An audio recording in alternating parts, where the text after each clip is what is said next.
Čo sa týka vystúpenia, ak ste ich videli, tak vystupujú s Kysuckým prameňom a sú medzi najlepšími skupinami.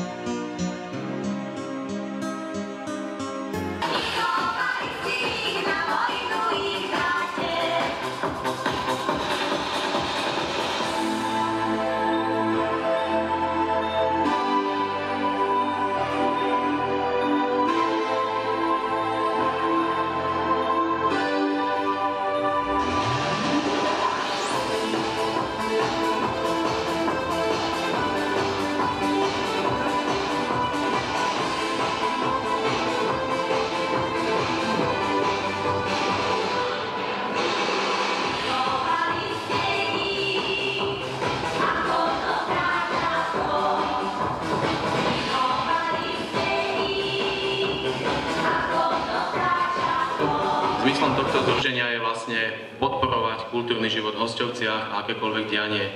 A myslím si, že k tomu ešte bude určite nejaké stretnutie, kde sa o tom združení budeme rozprávať viacej.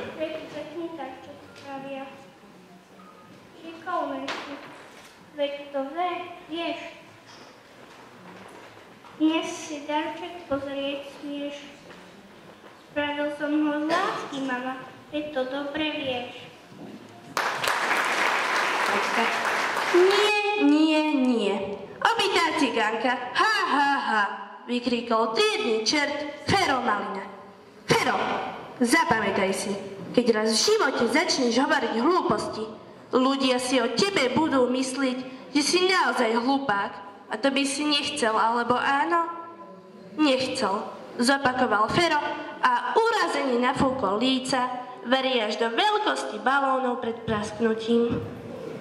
Vanessa, naozaj také povolanie existuje? Spýtalo sa trpezlivo pani učiteľka.